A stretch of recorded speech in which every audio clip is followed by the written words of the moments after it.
seluruh Indonesia. Dan hari ini saya ingin berbicara tentang kekuatan di tengah badai kehidupan. Mungkin ada sebagian dari eh, bapak-bapak, ibu-ibu yang pernah dengar kesaksian saya atau yang bahkan mungkin yang sudah mendoakan saya eh, bukan lagi berhari-hari, mungkin ada yang berbulan-bulan, bahkan bertahun-tahun. Saya sangat berterima kasih untuk doa-doa yang sudah disampaikan selama ini. Kita ingat satu ayat firman Tuhan yang berkata di 2 Korintus 12 ayat 9, "Cukuplah kasih karuniaku bagimu, sebab justru dalam kelemahanlah kuasaku menjadi sempurna." Ya. Jadi firman Tuhan ingatkan kita hari ini bahwa cukuplah kasih karunia kata Tuhan, bagimu. Jadi Tuhan mau ingatkan saya dan kita semua bahwa kasih karunia Tuhan yang diberikan kepada semua kita itu cukup. Sebab di dalam kelemahanlah, justru di dalam kelemahan hidup kita, di dalam kelemahanlah kuasa Tuhan itu menjadi sungguh-sungguh sempurna. Kalau dulu ayat ini saya membaca, saya kadang-kadang baca, oh iya benar Tuhan, cukup kasih karuniamu Tuhan. Nah, cukuplah di dalam kelemahan saya kuasamu menjadi sempurna. Tetapi seperti apa aplikasi di dalam firman ini di dalam hidup kita? Hari ini saya ingin membagikan sedikit kesaksian apa yang saya alami beberapa tahun yang lalu, khususnya di tahun 2022. Karena kesaksian hidup inilah sehingga menjadi bukti nyata bagaimana mujizat Tuhan bekerja dulu, sekarang, sampai selama-lamanya. Saya mengalami perjalanan satu penyakit, yaitu penyakit yang saya percaya tidak ada seorang pun yang inginkan penyakit ini. Beda kalau kita sakit pilek, batuk ya. Tapi saya mengalami yaitu sakit kanker ya. Saya tadi dengar ada yang didoakan yaitu mengalami penyakit kanker. Saya berharap siapapun yang didoakan itu saat ini ada bersama-sama dengan kita atau keluarganya supaya apa yang saya alami ini juga memberikan kekuatan kepada mereka. Karena melalui penyakit inilah, yaitu perjalanan yang penuh dengan tantangan, tetapi juga penuh dengan kasih karunia. Itulah tadi dikatakan, cukuplah kasih karuniaku bagimu. Nah, perjalanan inilah yang merupakan kasih karunia kalau menurut saya. Karena melalui perjalanan inilah saya bisa menjadi saksi hidup bagi kita semua, ya, baik yang mengalami sakit penyakit maupun yang mengalami tantangan di dalam hidup mereka, bagaimana Tuhan menopang, Tuhan memulihkan, bahkan Tuhan yang memberikan pandangan baru tentang hidup di dalam kehidupan saya. Melalui kesakitan, melalui perjuangan inilah Tuhan menunjukkan kuasanya sesuai dengan janji-janjinya di dalam firman-Nya. Jadi tahun 2021 Desember khususnya, saya itu masih ingat, saya itu divaksin ya. Jadi pada saat itu kita masih mengalami vaksin-vaksin ya. Di tahun 2021 saya vaksin dan itu adalah vaksin yang keempat saya alami di Desember 2021. Saya ingat teman saya waktu itu mengajak saya ikut vaksin. Saya ikut vaksin yang keempat yaitu yang mereknya Pfizer. Yang terakhir itu yang saya suntik di Desember 2021. Nah, bulan Mei, karena kenapa saya vaksin? Karena di bulan Mei kami ada perjalanan panjang, ya, ada perjalanan panjang ke Malaysia, yaitu bersama dengan Pak Rudiap waktu itu, Pak Len, kami mau keliling-keliling Malaysia. Kita rencana untuk menyambangi teman-teman kita yang ada di Malaysia. Jadi sekalian Pak Len pada saat itu juga sekalian check up di Penang. Dari Penang kami melakukan perjalanan dengan mobil ke KL, dari KL terus ada singgah di beberapa kota, ada Malaka, dan akhirnya kita sampai ke Johor ya di bulan Mei itulah. Sampai ke Johor, jadi bayangkan vaksin di bulan Desember sampai ke Johor, bukannya badan saya tahan terhadap COVID, malah pertama kali saya mengalami COVID yaitu di Johor. Ya, di bulan Mei tahun 2022 saya mengalami COVID sehingga Pak Rudia waktu itu bersama dengan istri udah pulang ke Jakarta, saya masih tetap tinggal di Johor seminggu untuk mengalami masa pemulihan COVID. Itu pertama kali saya mengalami COVID. Di Juli 2022, Juni 2022 itu saya tidak sengaja, bukan khusus untuk ngecek kesehatan saya membawa teman untuk cek. Pada saat itu dia menghadapi masalah di breast. Saya membawa dia ke Singapura untuk ngecek. Ternyata dianya nggak apa-apa, saya yang diagnosa kanker. Saya waktu mendengar itu, saya juga tidak tahu kenapa saya bisa tenang. Saya percaya itu karena kasih anugerah Tuhan sungguh-sungguh dalam hidup saya. Saya itu dengar, tapi saya tenang. Saya tidak bilang langsung teriak-teriak, kaget, nangis, atau ketakutan. Saya tenang. Saya masih tanya dokternya, terus saya harus ngapain? Hanya diminta untuk melakukan serangkaian tes dan segala macam. Saya tenang, saya bahkan dengan tenang menyampaikan kepada keluarga saya katakan hasil pemeriksaan dokter kemungkinan besar saya itu kena kanker payudara, tapi kalian jangan tanya-tanya Tuhan. Kenapa Mami harus alami ini? Jangan tanya-tanya Tuhan. Ya, tidak usah tanya-tanya karena saya percaya semua ada di dalam rencana Tuhan. Cukup doakan saja dan kalian semuanya tenang karena saya percaya ini tidak apa-apa. Jadi bayangkan Bapak Ibu sekalian mengalami kanker tetapi merasa tidak apa-apa. Saya juga sampai anak-anak pada saat itu sudah mendengar, mereka juga tenang-tenang. Nah, akhirnya saya pulang ke Jakarta dan disitulah proses itu mulai berjalan. Kami pergi ke dokter, ngecek segala macam, pemilihan mau dokter di Jakarta atau mau di Singapura, kami bawa di dalam doa. Hanya di dalam doa itulah kami mendapat jawaban bahwa kami harus ke dokter Singapura dan siapa dokternya, Tuhan betul-betul pimpin, Tuhan tuntun sehingga kami berobat di sana di Singapura. Nah, disitulah perjalanan yang sungguh luar biasa. Timbangan saya hanya dalam waktu beberapa bulan, 1 bulan kalau saya tidak salah waktu itu, dari awal kemo itu, langsung turun 22 kilo. Ya, tidak semua orang mungkin mengalami hal yang sama, tetapi saya harus melalui ini. Saya tidak bisa makan, tidak ada keinginan makan sama sekali, sehingga badan betul-betul merasa tidak enak. Saya mengalami yang dibilang mual, bahkan kadang juga muntah, bahkan maaf kata ke belakang itu harus mengeluarkan darah, sehingga dokternya juga bingung. Sampai dokternya menyuruh saya untuk memeriksa usus segala macam, takutnya kankernya sudah kemana-mana. Ternyata puji Tuhan, memang kankernya hanya ada di breast. Dan sungguh rasanya tidak enak, tulang-tulang semuanya sakit. Bahkan telapak tangan, telapak kaki semuanya baal. Bahkan sampai hari ini telapak kaki saya itu masih baal. Itu adalah satu perjalanan yang bagi saya itu sungguh luar biasa. Sungguh luar biasa. Tapi yang saya sungguh bersyukur kepada Tuhan. Di dalam hati saya, tidak ada setitik pun saya menyalahkan Tuhan. Atau tidak ada setitik pun saya kecewa dengan keadaan itu. Tapi saya terus berkata kepada Tuhan, saya bersyukur Tuhan. Saya mau bersyukur Tuhan menghadapi segala hal ini Tuhan. Karena aku percaya di tengah pergumulan ini Tuhan, Engkau sedang berbicara, Engkau sedang melakukan kehendak-Mu. Dan saya tidak tahu apa yang Engkau inginkan saya ke depan. Tetapi saya sungguh percaya Tuhan, Engkau sedang berkarya saat ini. Nah, pada tanggal 14 November tahun 2022, saya harus operasi. Operasi yang memakan waktu sekitar kurang lebih 5 jam. Saya adalah orang yang paling takut suntik. Saya adalah orang yang paling takut apalagi didengar kata operasi. Saya katakan Tuhan, saya sambil menunggu masa-masa operasi yang tadinya disuruh tunggu hanya beberapa menit. Katanya dokternya mau datang, ternyata saya harus tunggu 1 jam sampai 2 jam. Kalau saya tidak salah saya tunggu, karena ternyata dokternya operasi orang dan tidak selesai-selesai. Dan saya harus menunggu begitu lamanya di situ. Tetapi di dalam penantian itulah, saya terus berdoa kepada Tuhan. Tuhan berikan kekuatan kepada saya.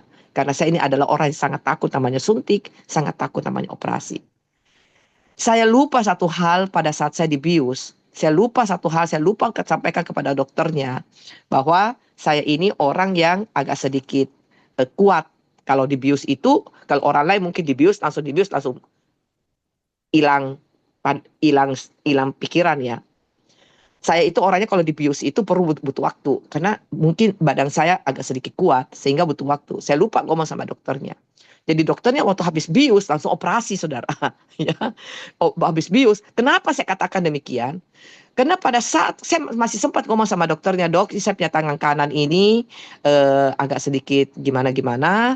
Nah, apakah boleh menggunakan tangan kiri? Karena waktu kemo itu saya menggunakan tangan. Saya tidak memasang pads waktu itu. Jadi saya menggunakan tangan, jadi tangan saya agak sedikit bermasalah. Karena terus-terus dipakai kemo kan. Jadi pada saat dia bius, baru sebentar dia bius mungkin karena ya itu buru-buru karena sudah molor 2 jam gitu ya. Tapi saya merasakan sakitnya luar biasa. Sekejap. Jadi sekejap saja itu. Makanya saya itu, pada saat mengalami itu, pada saat saya membaca firman Tuhan saat ini, waktu Tuhan katakan sekejap saya menyembuhkan engkau, saya bisa merasakan yang namanya sekejap. Jadi sekejap itu, rasa sakitnya luar biasa seperti daging yang dipotong. Sekejap saya rasakan saya berteriak, tapi ya dalam keadaan memang sudah setengah tidak sadar, jadi mungkin tangan saya sudah tidak bisa bergerak. Saya hanya bisa teriak, sekejap rasa sakit itu. Setelah itu hilang. Terjadilah proses operasi. Nah, saya alami itu, saya katakan Tuhan ini bukan kebetulan saya harus alami yang kata sekejap itu Tuhan. Saya sering kali membaca Alkitab kata sekejap itu, saya tidak tahu yang kata sekejap itu seperti apa. Dulu saya hanya merasa sekejap itu seperti tangan yang dibalikkan. Ternyata sekejap itu sedemikian cepatnya. Lebih daripada tangan itu dibalikkan. Karena rasa sakit itu langsung hilang. Sekejap itu. Tapi saya merasakan, saya katakan Tuhan. Saya bersyukur saya pernah merasakan sakit yang mungkin secara manusia tidak mungkin saya alami dalam hidup saya seperti itu sakitnya. Orang yang dipotong, mungkin binatang dipotong, tapi ya saya katakan Tuhan, waktu engkau merasakan kesakitan di kayu salib, lebih daripada itu Tuhan, sakit itu betapa sakitnya Tuhan, saya katakan. Sehingga waktu saya rasakan, saya teriak, langsung hilang seperti, tapi saya sempat merasakan rasa sakit yang luar biasa itu. Dan hal ini saya tidak pernah sampaikan lagi kepada dokter itu, menyampaikan, kamu melakukan ini, tidak. Karena saya katakan Tuhan, kau izinkan saya alami ini, itu demi kebaikan saya. Karena saya tahu betapa luar biasa apa yang Yesus rasakan di kayu salib pada saat dia disalib. Saya katakan terima kasih Tuhan, saya bisa alami ini. Saya sungguh bersyukur kepada Tuhan. Jadi saya alami keadaan itu setelah dioperasi. Saya mau berkata di tempat ini, tanpa dukungan doa daripada keluarga, tanpa dukungan doa daripada teman-teman, baik itu ada di FCB Men maupun LOF ada di seluruh Indonesia, teman-teman gereja, teman-teman pelayanan yang lain, begitu banyak orang berdoa kepada saya. Dan juga firman Tuhan yang terus saya coba ingat, karena waktu itu untuk membaca firman Tuhan aja tidak mudah karena badan begitu sakitnya. Tapi saya mau berkata, betapa hal itulah yang menguatkan saya, yang memampukan saya melewati masa-masa yang luar biasa yang saya lalui pada saat itu. Saya seperti melewati satu jembatan yang panjang. Bayangin, per 3 minggu saya harus kemo. Saya tidak mau tinggal di Singapura lama-lama, karena saya pikir kalau saya duduk di Singapura, saya hanya merenung. Saya tidak melakukan apa-apa. Saya tidak mau. Saya harus pulang ke Jakarta. Jadi saya 3 minggu sekali Jakarta Singapura bolak-balik terus. Ya, saya merasakan seperti Tuhan yang menggendong saya. Saya kadang-kadang katakan Tuhan, saya tidak kuat jalan. Ya, tetapi Tuhan begitu baik seperti Tuhan menggendong saya. Saya selalu ingat di Roma 8:28 yang berkata, karena Allah turut bekerja di dalam segala sesuatu untuk mendatangkan kebaikan. Segala sesuatu dalam keadaan baik, keadaan tidak baik, dalam keadaan apapun, tapi Allah turut bekerja di dalam segala sesuatu. Tujuannya hanya satu, yaitu untuk mendatangkan kebaikan. Itu untuk orang yang mengasihi Dia, yaitu orang yang terpanggil sesuai dengan rencana Allah. Saya percaya saya ada di dalam rencana Tuhan. Nah, Roma 8:28 itu juga menguatkan saya, yang mendukung saya. Dan bahkan juga ada ayat-ayat yang selalu ingatkan saya tidak akan mati. Bahkan Tuhan yang mencabut sampai ke akar-akarnya setiap sakit penyakit itu. Saya cuma sampaikan, terjadilah kehendak-Mu yang terbaik Tuhan. Apakah di dalam perenungan, apakah di dalam sakit itu saya tidak ada rasa takut atau tidak ada rasa bertanya-tanya di hati saya? Pasti ada, saudara. Saya sambil merasakan sakit itu, saya selalu bertanya, apakah ini saatnya Tuhan? Apakah sudah cukupkah waktunya? Apakah banyak pekerjaan yang saya lakukan? Apakah sudah akhir dari segala-galanya? Saya mulai ingat-ingat apa yang saya sudah lakukan, apa yang saya sudah persiapkan, apakah ada yang ketinggalan atau tidak. Tetapi setiap kali saya mau ingat itu tiba-tiba seperti Tuhan jauhkan. Maka sepertinya Tuhan ingatkan saya, udah kamu jangan ingat itu. Ya, jangan diingat itu. Karena iblis itu terus juga mau mengintimidasi di dalam pikiran kita. Tetapi setiap kali intimidasi itu datang, wah luar biasa. Roh Kudus seperti menghalau dari pikiran saya. menghalau dan mengingatkan yang baik-baik saja. Mengingatkan, wah saya ini udah lama nih nggak pernah ketemu ke teman-teman LOF, saya harus ketemu. Jadi waktu di Jakarta berapa kali Zoom, walaupun kepala saya botak, saya juga mau ikut di dalam Zoom LOF ya. Karena waktu itu kita masih masa-masa COVID sehingga tidak ada pertemuan, saya juga mau ikut gitu. Bahkan kadang-kadang saya tidak nyalakan videonya, atau kadang-kadang saya nyalakan tapi saya mau ikut gitu. Jadi di dalam di dalam penderitaan itu atau di dalam perjalanan itu saya melihat bagaimana pertolongan Tuhan yang luar biasa terus ada di dalam hidup saya. Jadi poin khotbah saya hari ini saya mau berkata bahwa bagaimana Tuhan itu sungguh-sungguh berdaulat di dalam kehidupan kita. Tuhan tidak pernah membiarkan kita. Bahkan di Mazmur 23 ayat 4, Tuhan ingatkan tentang sekalipun aku berjalan dalam lembah kekelaman, aku tidak takut bahaya sebab Engkau besertaku. Gadamu dan tongkatmu itulah yang menghibur aku. Ini juga ayat yang sangat menghibur saya. Selama perjalanan melewati kanker itu saya merasa seperti kadang melewati jembatan yang gelap, kadang melewati jembatan yang panjang, tetapi saya tahu saya tidak pernah jalan sendiri karena Yesus yang menggendong saya melewati lembah ini. Saya tidak pernah sendiri, kehadiran teman-teman melalui doa, melalui firman Tuhan, pertolongan daripada teman-teman dan juga suami, anak-anak yang terus menyertai, mereka bantu saya untuk tetap kuat. Bahkan pada saat mau dibotakin kepala saya, seluruh keluarga saya ikut botak. Mereka katakan jangan mami saja yang kepalanya botak. Ayo kita semuanya membotakkan diri. Supaya kita bersama-sama mami menjalani perjalanan ini. Pak Len sebagai suami betul-betul menghibur, betul-betul menolong. Sehingga ketika saya tidak bisa makan, dialah yang memberikan minum susu setiap pagi. Dia bangun jam 5 pagi atau bahkan kadang-kadang jam 4 pagi. Hanya untuk memberikan saya minum seteguk susu. Karena dia berkata apa? Tanpa kamu minum, nanti kamu kena masalah. Setiap 2 jam, 3 jam, dia ingatkan lagi. Dia memberikan lagi. Selalu mengingatkan. Terus mengingatkan orang-orang di rumah untuk terus memberikan susu dan juga biskuit yang sedikit kepada saya. Jadi sama seperti perjamuan kudus. Setiap berapa jam, terus diminumkan minuman itu supaya tubuh saya tetap kuat. Ya. Nah, melalui keadaan inilah pemulihan. Bukan kalau tubuh, saya katakan itu bukan mujizat. Itu adalah bonus. Jadi kesembuhan tubuh kita itu adalah bonus. Tetapi yang sungguh yang utama adalah kesembuhan rohani kita. Ya, kesembuhan rohani. Tuhan mau lihat bagaimana pada saat kita menghadapi keadaan yang begitu menekankan, yang begitu menantang. Apakah kita masih bisa memuliakan Tuhan? Pada saat kita menghadapi cobaan atau pada saat kita menghadapi sakit penyakit yang begitu mengerikan, apakah kita masih bisa bersyukur kepada Tuhan? Nah, itu adalah mujizat yang terbesar menurut saya. Karena banyak di antara kita juga seringkali pada saat menghadapi keadaan, kita walaupun kita mengatakan kita mengucap syukur, tapi seringkali kita ternyata sulit sekali untuk bersyukur. Karena kenapa? Badan kita sakit, atau pada saat kita menghadapi goncangan ekonomi itu yang terus menantang kita. Waktu kita membuka mata, kita melihat persoalan itu, kita tidak tahu bagaimana mengatasi persoalan itu. Sehingga kadang-kadang kita menghadapi goncangan di dalam rohani kita.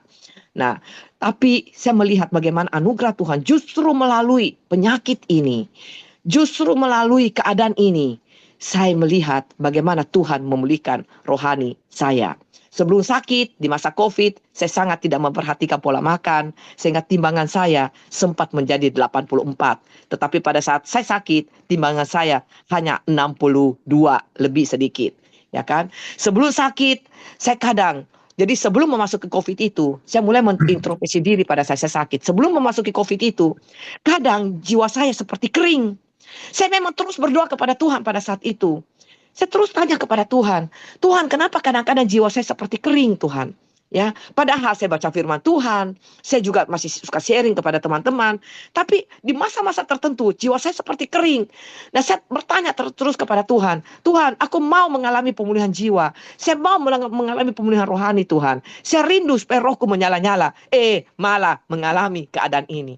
Tapi justru mengalami keadaan inilah, ya, pada saat kami berdoa bersama-sama, pada saat kesakitan itu datang, pada saat saya coba menaikkan ucapan syukur, pada saat Cara pandang saya berubah. Saya melihat kebaikan Tuhan di dalam keadaan ini, di dalam persoalan ini. Maka jiwa saya pelan-pelan dipulihkan. Saya bisa merasakan kebaikan keluarga saya. Saya merasakan kebaikan teman-teman saya. Saya merasakan kebaikan Tuhan khususnya di dalam hidup saya. Tuhan izinkan ini terjadi hanya karena Tuhan begitu mengasihi saya.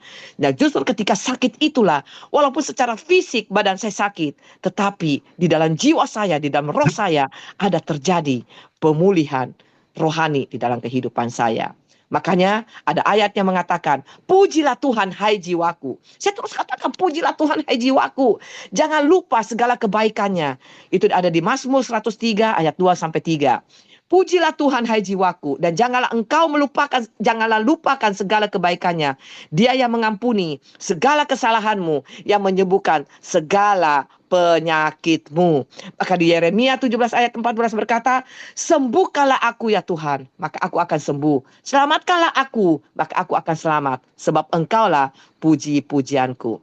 Jadi kesembuhan fisik itu adalah bonus yang Tuhan berikan kepada saya. Namun yang utama adalah kesembuhan rohani. Itu adalah mujizat yang terbesar yang Tuhan berikan kepada saya. Oleh sebab itu teman-teman, kalau kita menghadapi persoalan, kita menghadapi tantangan dalam hidup kita, ingat, pada saat tantangan itu teratasi, itu adalah bonus. Namun, kalau Anda telusuri lebih dalam lagi, sesungguhnya mujizat yang terbesar, yaitu kehidupan Anda sendiri. Pola pandang kita berubah, hati kita berubah, kecintaan kita kepada Tuhan berubah, dan keinginan kita untuk semakin melekat kepada Tuhan, itu berubah. Itu adalah mujizat yang terbesar yang Anda dan saya alami di dalam hidup kita. Oleh sebab itu, mari kita semua mau hidup untuk memuliakan Tuhan, ya. Kita mau di dalam keadaan apapun. Mungkin saat ini ada di antara kita yang mengalami sakit penyakit. Mungkin ada di antara kita yang menghadapi tantangan di dalam bisnis Anda. Mungkin ada di antara kita yang saat ini sedang menghadapi tantangan di dalam keluarga kita. Mungkin kita sedang menghadapi tantangan yang begitu berat. Ya, mungkin usaha kita sekarang menghadapi tantangan yang begitu berat. Bahkan mungkin kesehatan kita menghadapi tantangan begitu berat. Tapi aku mau berkata kepada Anda, percayalah, Tuhan tidak pernah meninggalkan engkau. Dia menggendong engkau pada saat engkau tidak kuat. Dia yang menggendong engkau. Tak bersyukurlah terus. Karena di dalam Kristuslah kita adalah ciptaan baru. Yang lama sudah berlalu. Sesungguhnya yang baru sudah datang di dalam kehidupan setiap kita. Itulah yang saya ingin bagikan kepada teman-teman semuanya di pagi hari ini. Ayo, mari kita tetap semangat, kita tetap kuat, ya, kita tetap berpegang kepada Kristus. Jangan ada di antara kita yang dilemahkan hanya oleh keadaan, tetapi justru melalui keadaan, mari kita semakin dikuatkan. Semakin keadaan itu menantang, semakin kita kuat. Semakin kita mengasihi Tuhan, maka semakin kita akan keluar menjadi pemenang, bahkan lebih dari pemenang. Terima kasih, Tuhan memberkati. Haleluya. Terima kasih untuk